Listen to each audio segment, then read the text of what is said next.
अस्सलाम वालेकुम, मैं हूं अलीना फ़ारूक शेख। सबसे पहले बात करते हैं कुछ सियासी माहौल की। आपको याद ही होगा राना सनाउल्लाह ने कल असम्बली के फ्लोर पर खड़े होकर मुज़ाकरात के लिए पाकिस्तान तहरीक इंसाफ को स्पीकर अयाज सादिक के दफ्तर का रास्ता दिखाया और आज स्पीकर साहब ने ख़ुद बयान जारी करके पाकिस्तान तहरीक इंसाफ और हुकूमत दोनों को पेशकश कर दी है कि उनका दफ्तर हाजिर है, 24 घंटे उनके दरवाजे खुले हैं। अगर कोई मुज़ाकरात के लिए आना चाहता है तो बिल्कुल सालिसी करने को तैयार है। इसके ऊपर असद कैसर का अब से कुछ देर पहले रद्द अमल आया है, उन्होंने खैर मकदम किया है, लेकिन साथ ही साथ ये भी कहा है कि अब हुकूमत को संजीदगी जाहिर करनी होगी, क्योंकि आपको पता है पाकिस्तान तहरीक इंसाफ ने गुज़श्ता रोज़ जो सिविल नाफरमानी की कॉल दी गई थी उसको मौखर करने का ऐलान किया।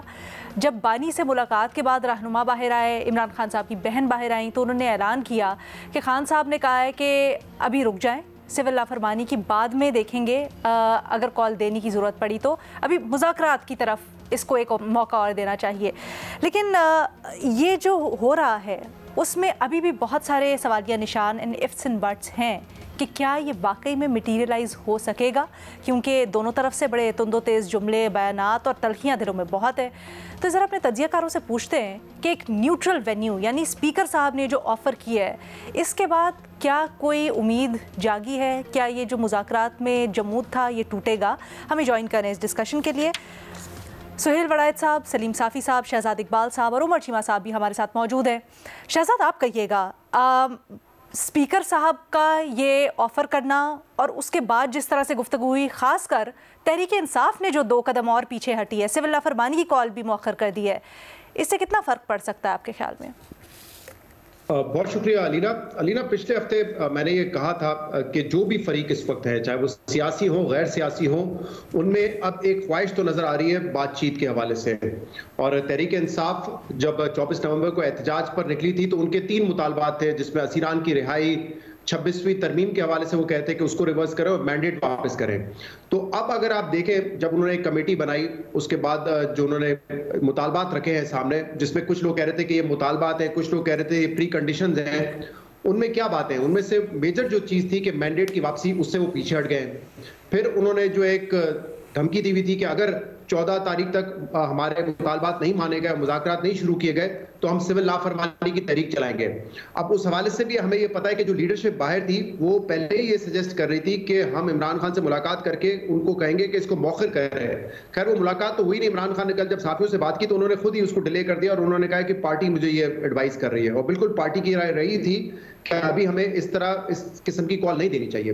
तो वो जो एक कंडीशन थी या जिसपे हुकूमत कह रही थी कि गन पॉइंट पे हम मुतालबात नहीं मानेंगे आपके या बातचीत नहीं करेंगे, वो यही था कि अगर आप नहीं बातचीत करेंगे तो हम सिविल नाफरमानी की तहरीक चलाएंगे। तो उससे भी अब वो फिलहाल पीछे हट गए। अब वो पहली तारीख को भी होती या नहीं होती, ये चीज़ अभी समझे आपके खला में ही है। हुकूमती साइड से भी कुछ अरसे पहले यहाँ पे भी डिस्कशन हुई थी कि 4-5 नून लीग में ऐसे लोग हैं जो इस बात को पुश कर रहे हैं कि मुज़ाकरात होने चाहिए। उनमें राना सनाउल्लाह साहब भी एक हैं।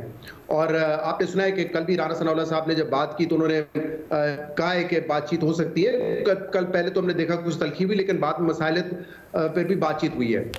तो वहां से भी ये एक राय तो आ रही है कि बातचीत होनी चाहिए। जाहिर सी बात है, इसमें दोनों साइड्स पे स्पॉयलर्स भी हैं। जैसे मैंने बताया था, पीटीआई का सबसे बड़ा स्पॉयलर उनका सोशल मीडिया है या इमरान खान खुद हो सकते हैं। नून लीग की साइड पे कुछ ऐसे लोग हैं जो ज्यादा इस वक्त हॉकिश लाइन लिए हुए हैं, जिसमें ख्वाजा आसिफ साहब है, मरियम नवाज साहब है। ये सब लोग वो हैं जो चाहते हैं कि किसी किस्म की बातचीत ना हो। लेकिन एक फिजा तो इस वक्त नजर आ रही है बनती हुई, लेकिन ये कितना आगे जाएगी इस हवाले से अभी कुछ नहीं कहा जा सकता। लेकिन इसमें 2-3 बातें हैं वो बड़ी क्लियर है, चाहे वो हुकूमत की साइड से और खासतौर पर एस्टैब्लिशमेंट की साइड से हो, कि जो इस वक्त निज़ाम चल रहा है वो डिस्टर्ब नहीं हो सकता। 2027 तक एटलीस्ट मामलात इसी तरह चलेंगे तो इमरान खान से जो भी बातचीत तो उनके हवाले से अगर कोई नरमी दिखाई भी जाती है तो वो इस हद तक कोई नहीं होगी कि मैंडेट वापसी की बातें हो या उनको इक़्तिदार मिल जाए। वो 2027 तक स्टेटस को रहना है, ये एक प्री कंडीशन है सामने।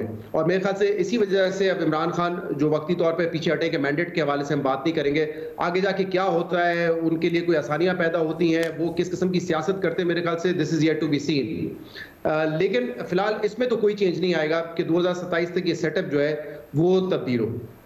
तो अब देखते हैं कि मजीद आगे कैसे बातचीत बढ़ती है। मेरे ख्याल से इट्स टू अर्ली टू से, बट एक ख्वाहिश का इजहार हर तरफ से जरूर किया जा रहा है।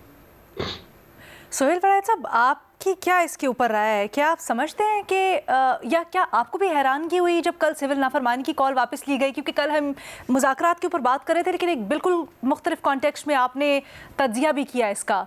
क्या आप समझते हैं कि पाकिस्तान तहरीक इंसाफ ऐसा कुछ है जिसके ऊपर बड़ी ऑल आउट जा रही है और इतनी इसरार क्यों कर रही है, इतनी मुसिर क्यों है कि मुज़ाकरात होंगे? देखिए, बिल आखिर तो मुज़ाकरात ही होने हैं, बिल आखिर तो मुसालियत ही होनी है। लेकिन मुझे इस जो मौजूदा एफर्ट है, इसमें तो मुझे कोई दोनों तरफ से संजीदगी नज़र नहीं आ रही। जहाँ तक स्पीकर के साथ इनके मिलने का तल्लक है, वो तो आपको पता है हर रोज़ असम्बली की जिस दिन कार्रवाई होती है उस दिन गवर्नमेंट, अपोजिशन और स्पीकर मिलते हैं पहले। तो ये तो कोई हैरान कौन या कोई पेशरफ्त नहीं है। ये तो हर रोज होता है असेंबली के सेशन से पहले।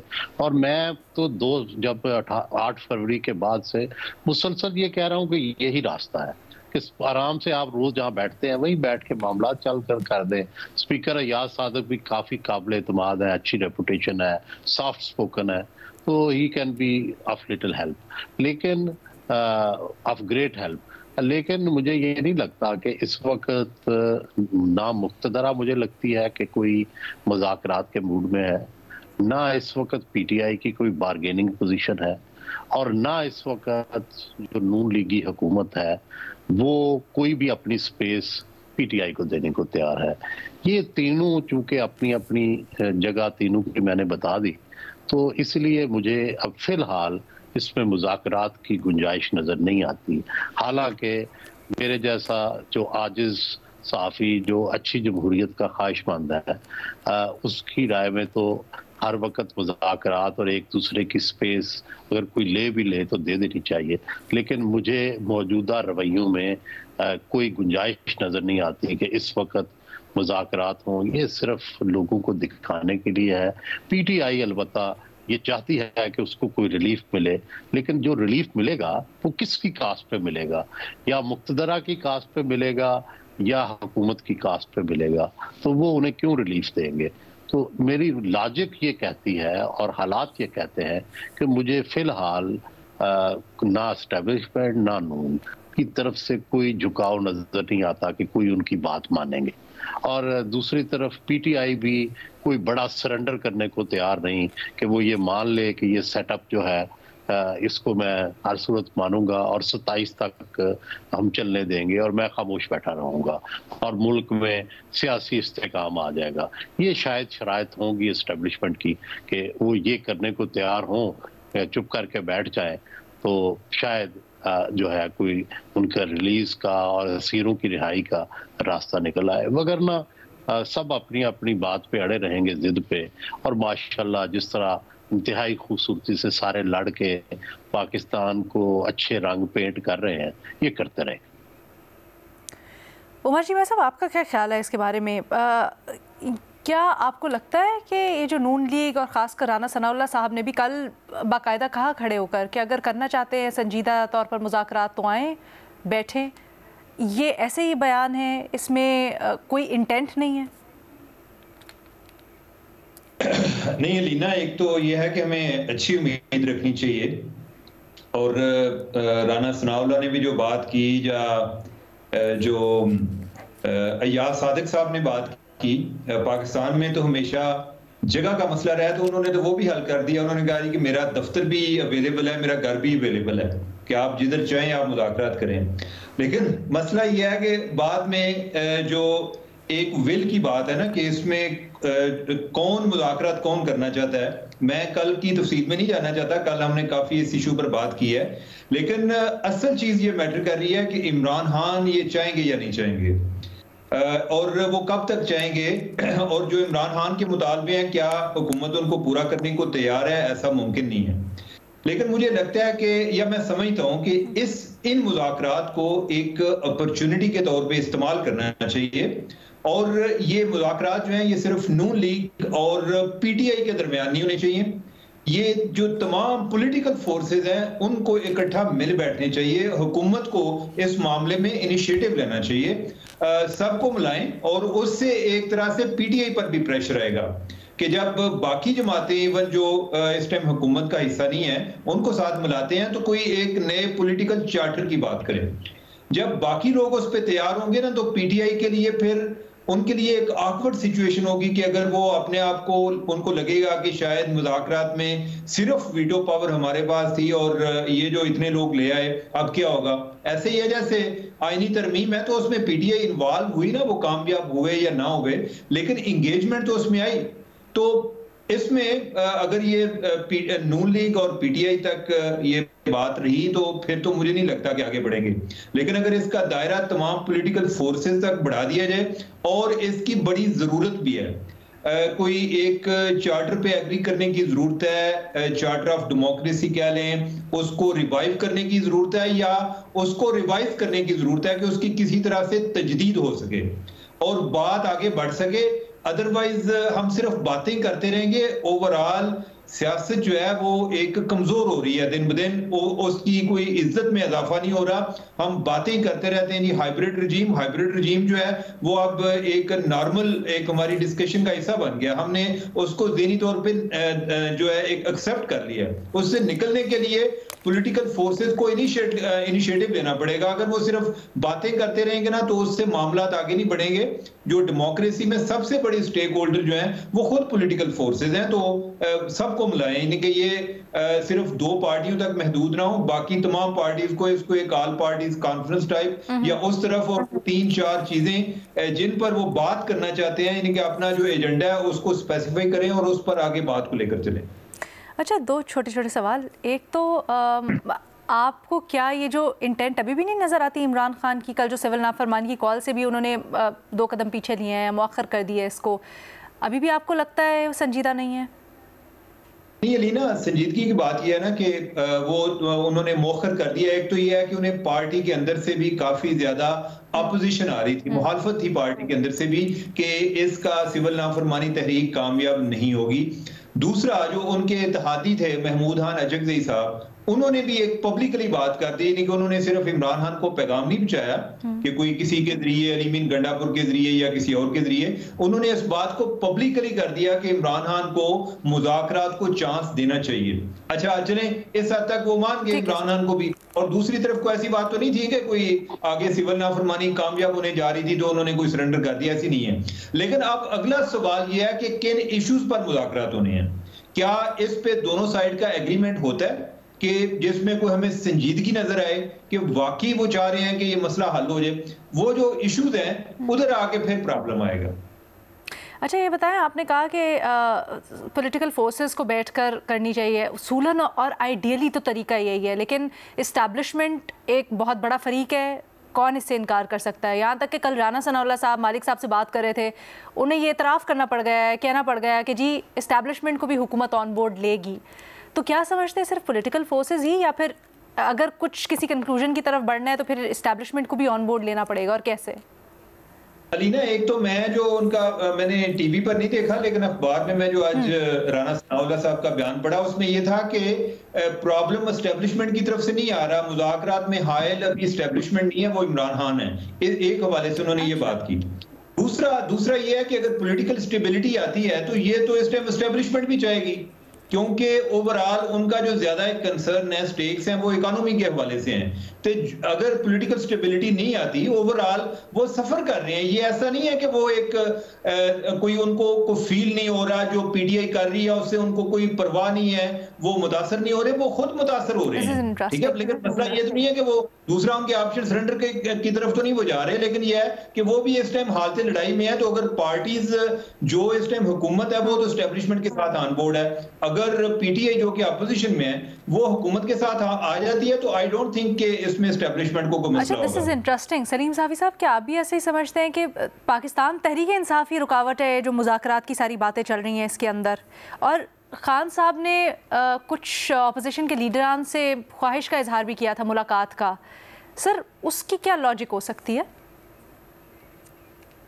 देखिए, ये जो पहले कभी एहतजाज हो रहे थे, कभी क्या हो रहा था, कभी क्या हो रहा था, तो उसकी वजह भी यही थी कि खान साहब मुज़ाकरात नहीं करना चाह रहे थे और उन्होंने कुछ प्री कंडीशन रखे हुए थे। और जिसमें एक सबसे बड़ा ये था कि ये हुकूमत इस हुकूमत करने की हकदार नहीं है, ये हुकूमत छोड़ दें तो उसके बाद ही, और हमें अपना मैंडेट वापस दिला दे तो उसके बाद ही कोई बात हो सकेगी। तो इसी तरह और भी शराइत थी उनकी। तो खान साहब और पीटीआई की तरफ से अब मुज़ाकरात पे बग़ैर किसी शर्त के आमादगी ज़ाहिर हो रही है। फिर हुकूमत ने ये कहा था कि दीगर रहनुमा नहीं, असल बात खान साहब की होती है, खान साहब खुद अपनी ख्वाहिश सामने ले आए तो हम समझेंगे कि पीटीआई मुज़ाकरात करने में संजीदा है। तो वो भी उनकी बहन, मेरे ख्याल में ऑथेंटिक उनकी बात समझी जाती है इस हवाले से। उनकी बहन ने ये कह दिया कि खान साहब ने सिविल नाफरमानी की तहरीक अपने पार्टी रहनुमाओं के कहने पे मौखर कर दी है, और इसका मतलब यही है कि उनको मुज़ाकरात का मौका दे दिया है। फिर ये जो उमर चीमा ने बात की कि ये मुल्क सिर्फ 2 पार्टियों का नहीं है, इसमें बाकी पार्टियों को भी आप बिठाएंगे। अब महमूद खान चकज़ई साहब उधर जो बात करेंगे तो वो शायद ऐसी बात करें कि दोनों तरफ के लिए काबिल कबूल हो। मौलाना फजल रहमान साहब भी होंगे वहाँ पे, बाकी लोग भी होंगे, तो उधर किसी फरीक से बात मनवाई भी जा सकती है। और अभी तो ये सिर्फ एक ख्वाब लगता है, लेकिन इस मुल्क में हुए हैं, माजी में ये चीज़ें हुई हैं, मुज़ाकरात भी हुए हैं, उसके नताइज भी सामने आए हैं। हमने 73 का आईन भी बनाया है, हमने 18th अमेंडमेंट भी पास किया है। जहाँ तक इस्टेब्लिशमेंट का ताल्लुक है तो इस्टेब्लिशमेंट को स्टेबिलिटी चाहिए, जिस तरह उमर ने कहा। तो अगर सियासी पार्टियां मिलकर स्टेबिलिटी की कोई रास्ता निकालती हैं तो इस्टेब्लिशमेंट को उसमें क्या नुकसान है या क्या फ़ायदा है। दूसरा, बाज़ औक़ात मुज़ाकरात में आप बिलवास्ता भी शरीक होते हैं। मसलन अभी जो हम कहते हैं हाइब्रिड सिस्टम है और हर महकमे में इस्टेब्लिशमेंट का किरदार है, तो क्या इस्टेब्लिशमेंट पार्लियामेंट में बैठी है खुद, क्या कोई उनका कोई मेंबर पार्लियामेंट में बैठा है बज़ाहिर, या किसी और इदारे में बैठा है? तो इस्टेब्लिशमेंट की विल उन मुज़ाकरात में मुस्लिम लीग नून के ज़रिए भी शामिल हो सकती है। तो इसलिए मुझे नहीं लगता कि इस्टेब्लिशमेंट की तरफ से मुज़ाकरात में कोई रुकावट आएगी। सुहेल साहब कुछ कहना चाहेंगे? नहीं, बिल्कुल ठीक कहा साहब ने, एग्री करता हूँ। ठीक है सर, फिर अभी हम कानून साजी की बात कर रहे थे और हवाले दिए यहाँ पर 1973 के आइन के, फिर 18वीं अमेंडमेंट के। उसके ऊपर तो हमने देखा कि किस तरह से बड़ी लंबी चौड़ी डिलिब्रेशंस हुई। मज़ीद कुछ कानून साजी हो रही है और आज भी ऐसी ही कानून साजी की बाज़गश्त हुई कौमी असम्बली में। उसके ऊपर ज़रा बात करते हैं एक थोड़ी सी ब्रेक के बाद।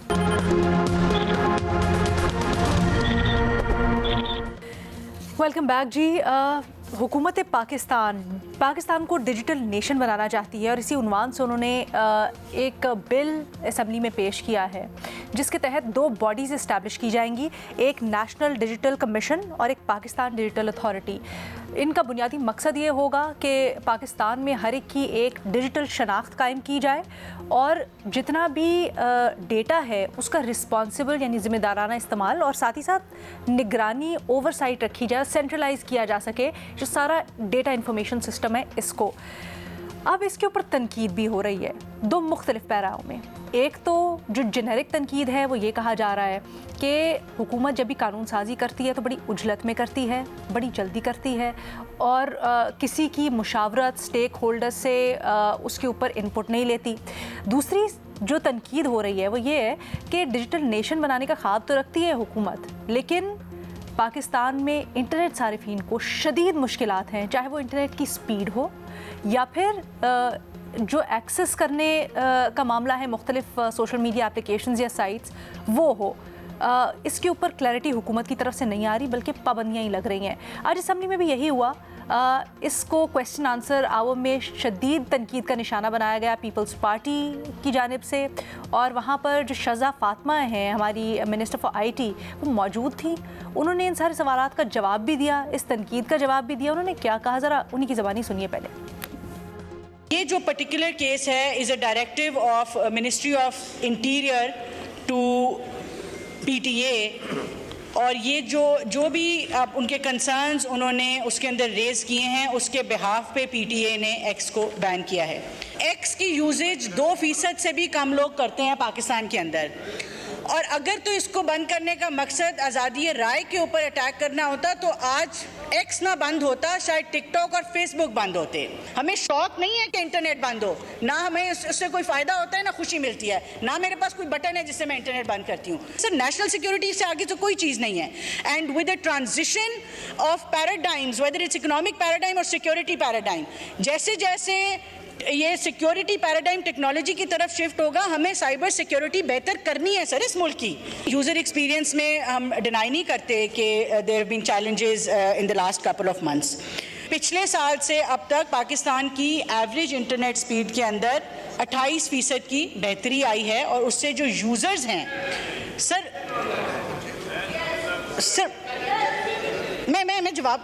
मुझे जवाब तो देने दें। मुख्तलिफ वजूहात की वजह से हमें डेफिनेटली चैलेंजेस हैं।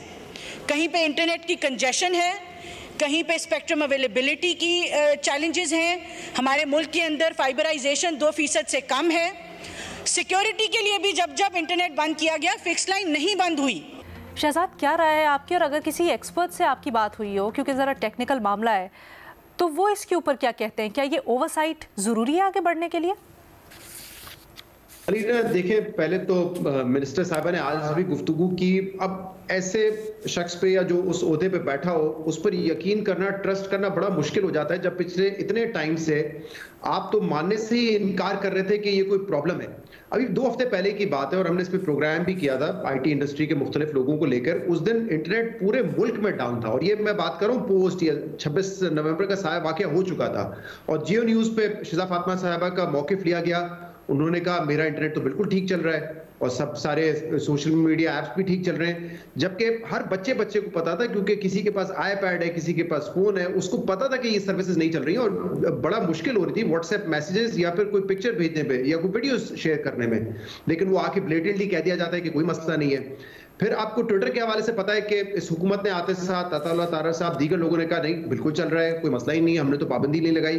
बाद में उनको एक्सेप्ट करना पड़ा कि पाबंदी लगी है और सिक्योरिटी की वजह से लगी है।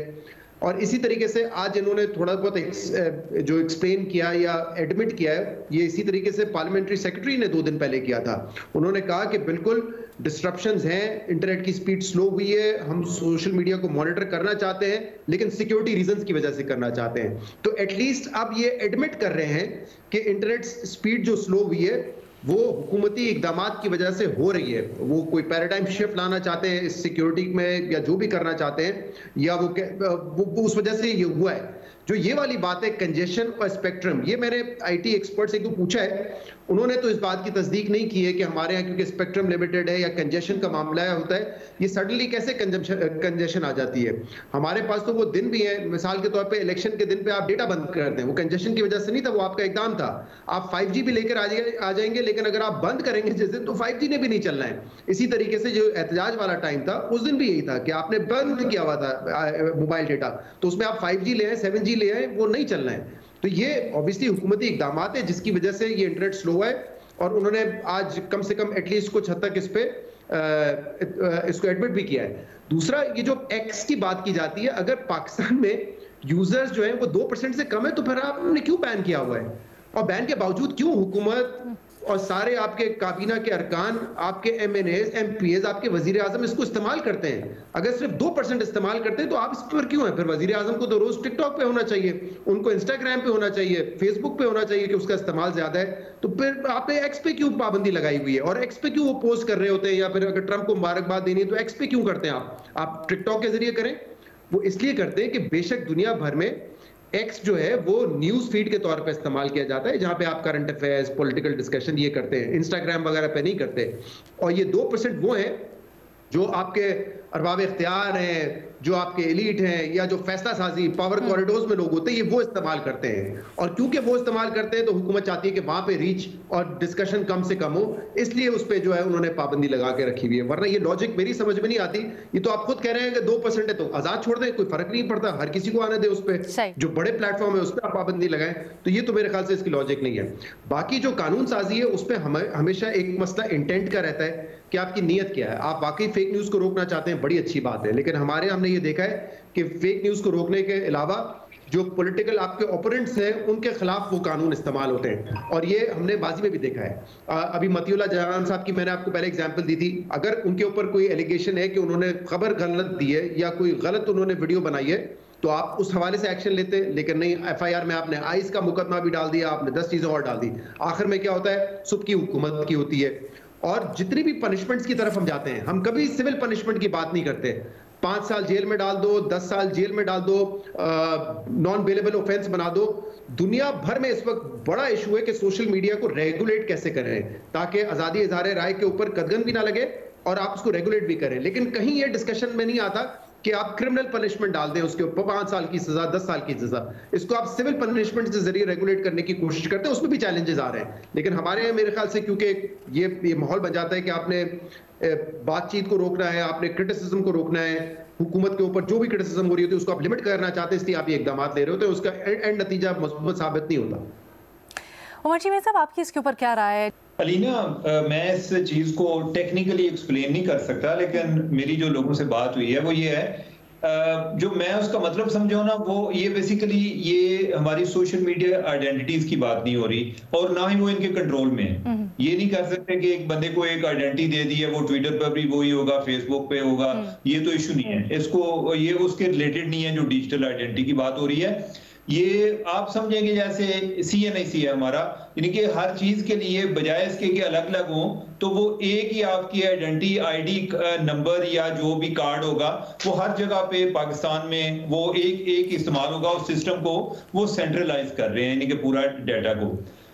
इसके लिए जो अच्छा ये वाला सिर्फ काम करना है, तो ये ऑलरेडी नादरा भी कर सकती थी। आई डोंट नो कि ये नया अदारा बनाने की क्या जरूरत है, या नए अदारे में जिसको बाज़ का जो अदारे बनाए जाते हैं ना, उसमें ये भी होता है कि पहले हमने फलां को लाना है और वो कहते हैं कि मुझे इंडिपेंडेंटली काम करने दिया जाए। अब इतलात ये है कि वो जो तानिया थी, वो खातून जो पहले PTI के दौर में थी और वो वापस चली गई थी गूगल से जो आई थी, उनके बारे में मैंने सुना कि हाँ वो उनके बारे में सुन रहा था, और एक वो वर्ल्ड बैंक से आए डॉक्टर सोहेल, उनके बारे में मैंने सुना है कि उनको लाया जा रहा है। प्रोबेबली ये उनका विजन होगा जी कि कोई नए अदारे बनाए जाए और उधर हम काम कर सकेंगे। दूसरा ये है कि डिजिटल आइडेंटिटी के अलावा ओवरऑल आपको पता है कि ये भी हमारा एक पुराना प्रोजेक्ट है। उस टाइम एक टाइम पे अवैस लगारी साहब जो थे, ये IT के मिनिस्टर थे, और उस टाइम मैंने फर्स्ट टाइम इधर सुना था पाकिस्तानी गवर्नमेंट से कि जी हम जो है ना अपना जो तमाम डिपार्टमेंट को हम पेपरलेस करने जा रहे हैं। वो एफर्ट दोबारा से हो रही है कि डिजिटाइज करना, कि ओवरऑल जो जितना एक गवर्नमेंट का बिजनेस है उस सारे को डिजिटाइज कर दिया जाए, पेपर फ्री कर दिया जाए, उस पर वो काम करने जा रहे हैं। अच्छा, ये जो तीसरा जो मिनिस्टर साहब बात कर रही थी, एक तो जो है यानी कि वो कह रही है जी नेशनल सिक्योरिटी का इशू है। अच्छा, अगर नेशनल सिक्योरिटी का इशू है तो फिर तो अगर जो दहशतगर्द हैं वो तमाम जो फोरम है उनको इस्तेमाल करते हैं, टिकटॉक जो है वो ज्यादा इन्फ्लुएंशियल होता जा रहा है, उसको इस्तेमाल करते होंगे, फेसबुक तक लोगों को पहुंचने के लिए ज्यादा बेहतर तरीका है। उनको कोई बात नहीं कर रही है, ट्विटर पर बंद कर रहे हैं, ट्विटर को कर रहे हैं। और उसकी जो बात जो पहले शहजाद ने की कि जरा ये एक तरह से वो जो 2% है ना, टॉप 2% जो है, बेसिकली ये उनका एक मीडियम है, इनके जो एक इन्फ्लुएंसर्स हैं, जो एक पॉलिसी मेकर्स हैं, ये उस लेवल पे शायद इनको ज्यादा इस बात का एहसास होता है। और ये जो इंटरनेट की बात हो रही है, अच्छा इंटरनेट के कुछ मसाइल इनके जेन्युइन है। इसकी मिसाल आप इस तरह से ले रहे हैं कि जैसे जब 2008 से 2013 में बिजली का इशू बड़ा सीरियस हो गया। अच्छा, उसके बाद जो नेक्स्ट गवर्नमेंट आई, उन्होंने कहा कि हमने बिजली जो है बिजली की कमी पूरी कर देंगे। उन्होंने IPPs लगाए, सब कुछ लगाया, बिजली की कमी पूरी हो गई और वो अपनी फतह में मस्त थे। और बाद में पता चला कि हमारा तो जो ट्रांसमिशन सिस्टम है वो ही बैठा हुआ है कि आपने बिजली तो बना ली है, लोगों तक किस तरह पहुंचानी है, वो उसमें आपके लाइन लॉसेस बहुत ज्यादा हैं, आपका वो इंफ्रास्ट्रक्चर अच्छा नहीं है। अब हमारे यहाँ ये इशू है कि इन्होंने फायरवॉल तो लगा लेते हैं, लेकिन इनकी जो फायर केबल्स हैं जो इनका ओवरऑल इंटरनेट का इंफ्रास्ट्रक्चर है वो कोई इतना अच्छा नहीं है। फायरवॉल बाकी मुमालिक ने लगाई है, आप जाए इनके दुबई चले जाएं, इन्हीं सऊदी अरब चले जाएं, फायरवॉल उन्होंने लगाई हुई है, लेकिन ये नहीं है कि आए दिन इंटरनेट बैठ जाता है। ये थोड़ा सा चलाते हैं इनका इंटरनेट बैठ जाता है। इनको इस बात का एहसास करना चाहिए गवर्नमेंट को कि अभी तो हम वेब 2 में हैं, ये जिसमें सर्वर है कि मेरा डाटा जो है वो मैं अगर ट्विटर इस्तेमाल करता हूं तो उसके पास जा रहा है या कोई किसी और के पास जा रहा है। अभी तो हम ये रो रहे हैं ना कि ये गवर्नमेंट के कंट्रोल में नहीं है। अभी जो वेब 3 आ रही है, जो ब्लॉकचेन है, आ नहीं रही बल्कि आ गई हुई है, कई मुमालिक में वो इस्तेमाल हो रही है। उसके बाद किसी के पास नहीं होगा, वो भी डिसेंट्रलाइज हो जाएगा। तो ये इनको चाहिए कि ये जो जिन है, ये जो जिन बोतल से बाहर आ चुका है इंटरनेट का, आप जो है ना आप इस जिन के साथ दोस्ती करें, आप इसके साथ लड़ाई कर नहीं सकते। आप ये देखें कि आपके लिए स्पेस क्या बनती है, गवर्नमेंट इससे क्या फायदा उठा सकती है, बजाय इसके कि हम जो है उन मुमालिक में हमारा शुमार हो कि जब कोई चीज को पूरी दुनिया में फैल जाती है तो एंड पे जाके हम जो है उस पे कर रहे होते हैं। अभी ये क्रिप्टो करेंसी है, इसके हवाले से इंडिया में वो कोई 30% कैपिटल गेन टैक्स लेते हैं जो क्रिप्टो पे जो लोग ट्रेडिंग करते हैं। हमारे पाकिस्तान में को 1.5-2 करोड़ लोग हैं जो क्रिप्टो पर हैं, इन्होंने इलीगल किया हुआ है। आप जो है हम जो सैलरीड पर्सन लोग हैं, हमसे ये टैक्स ले रहे होते हैं, ये उसको बजाय इसके कि आप उसको आप नेट में लेकर आए उनसे टैक्स लें। तो ये हम जो है ना, हम जरा ओवरऑल जिस रफ्तार से दुनिया आगे जा रही है, हमारे जो एक पॉलिसी मेकर्स हैं ये बहुत पीछे हैं। और ये बड़ा इंटरेस्टिंग है क्योंकि जिस ये सारा का सारा माल जिस पैकेजिंग में बेच रहे हैं, उस पैकेजिंग के ऊपर तो लेबल यही लगाते हैं कि हम तो बड़े इंटरनेट दोस्त और हम तो टेक्नोलॉजी दोस्त और टेक्नोलॉजी को आगे बढ़ाने के लिए कर रहे हैं सारा कुछ। अच्छा जी, मजीद इसके ऊपर बात करेंगे, और भी पहलू है, लेकिन एक छोटी सी ब्रेक लेनी है।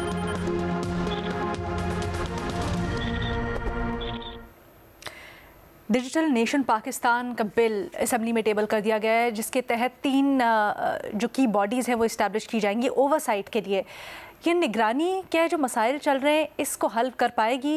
वैसे तो सोहेल साहब बुनियादी सवाल पर आपका चाहेंगे इनपुट, लेकिन बहुत ज़्यादा शिकायत आ रही हैं। अब तो पीपल्स पार्टी ने भी ये कह दिया कि कमेटीज़ के अंदर बिल नहीं दिखाए जाते। आज शर्मिला फारूकी साहब ने कहा ऑन बोर्ड नहीं लिया जाता, हुकूमत किस तरह से कानून साजी कर रही है। ये कितना तशवीशनाक है?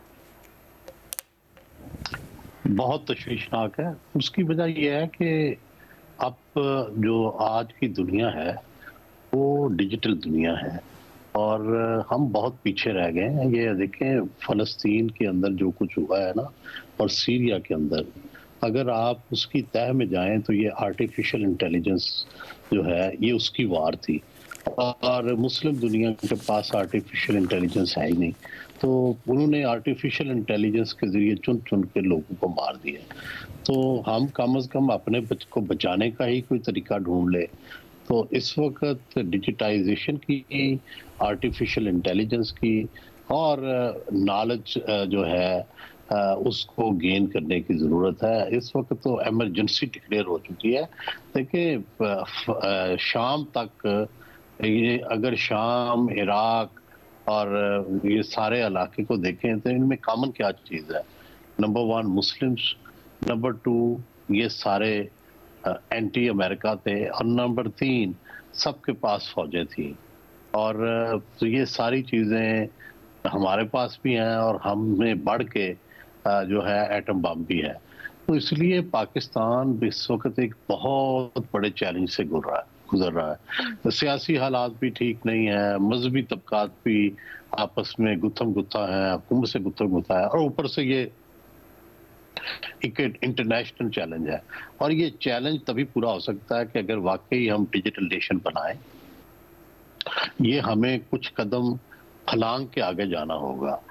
अब हम रवायती जो सफ़र है वो करेंगे तो बहुत पीछे रह जाएंगे।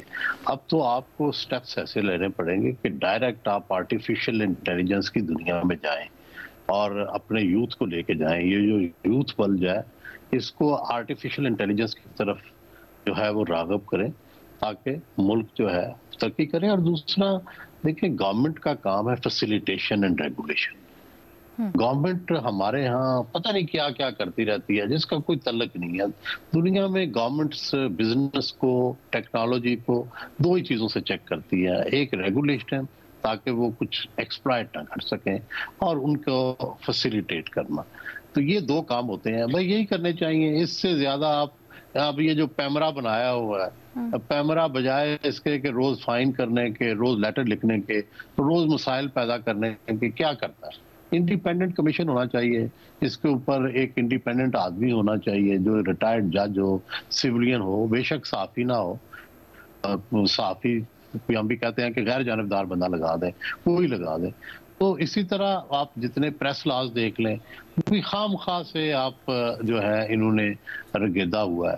तो अब अल्टीमेटली क्या हो रहा है कि आपके यहाँ जब आज़ादी नहीं होती, ये जो पिछले हमारे साल हाँ साल कई सदियां गुजरी हैं, इसके अंदर मुस्लिम कोई इन्वेंशन नहीं कर सके। कोई जो है हमारे समाज के अंदर बड़ी तब्दीलियां नहीं आई मशरक से।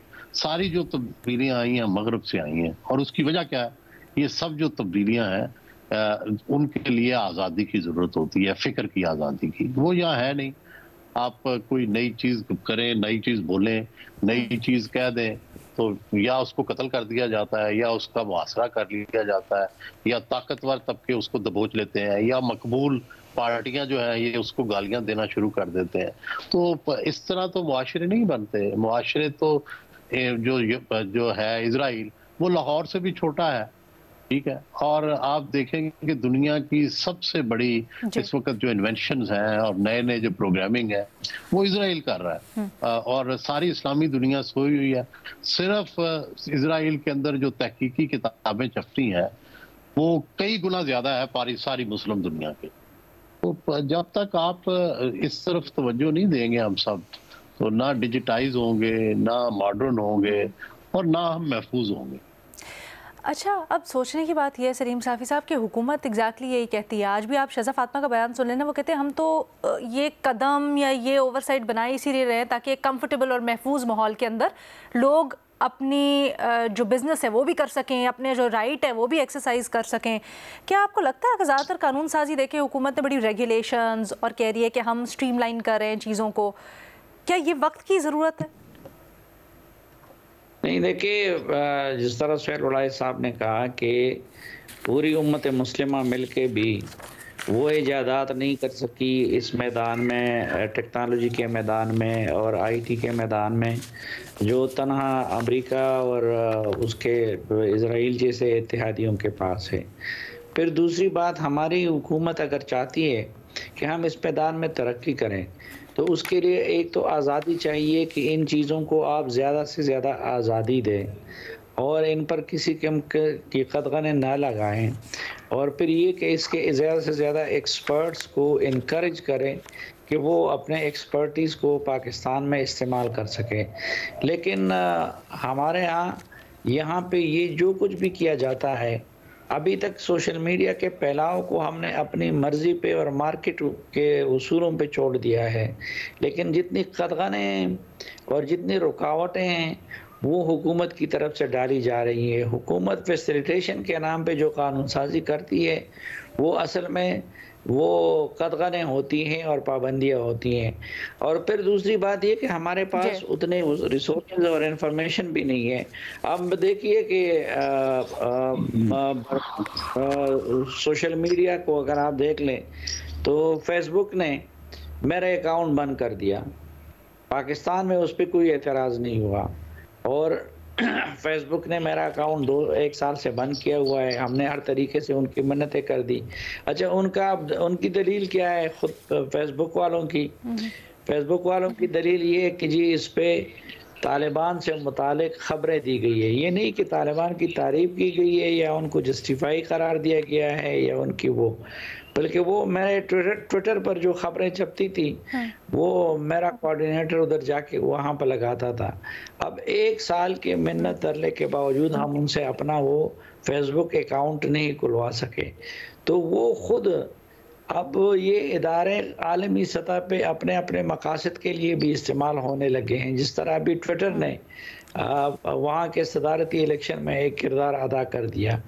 तो हमारे मुल्क में हमें चाहिए कि हम इन इदारों को आज़ादी दें, उनको मजबूत करें, लेकिन फिर हमारे पास ये जो चेक वहाँ के फेसबुक के पास है कि वो मेरे अकाउंट को बंद कर सकता है, उसकी निशानदेही कर सकता है। ये चेक हमारे मुल्क के अंदर हमारे इदारों के पास होना चाहिए। ठीक है। अच्छा, और पर्सनल नोट हमने गुफ्तगू की, सबने अपनी अपनी सजेशंस दी। कह दूं कि ये सारी जो हम बात कर रहे हैं इसमें एक बड़ा अहम जुज़ जो अभी तक डिस्कस नहीं हुआ है वो है डेटा प्राइवेसी।